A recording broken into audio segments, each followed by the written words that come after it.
Good evening. I'm Chuck Henry. I'm Kathy Barr, in for Colleen. The key witness in the prosecution of Ed Buck says he is uncomfortable with being called a hero. Investigative reporter Eric Leonard joins us right now here on set with more on what he had to say. Eric.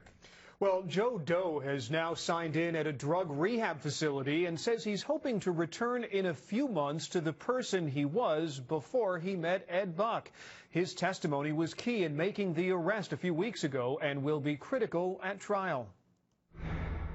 I'm glad, for the first time in a while that I've seen that justice is being served properly. This is the man who gave local authorities the information they needed to arrest Ed Buck last month.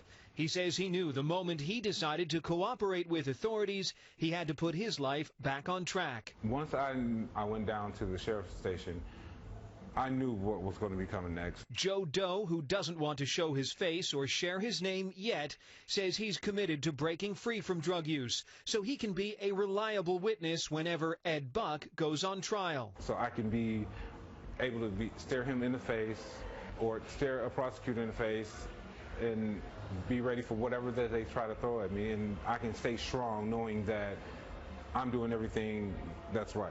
On September 17th, LA County DA Jackie Lacey said it was Joe Doe's information that gave authorities the break they needed. It gave legally sufficient evidence to establish the charged crimes. Then Buck was turned over to federal prosecutors, who yesterday announced Buck had been indicted on 5 charges.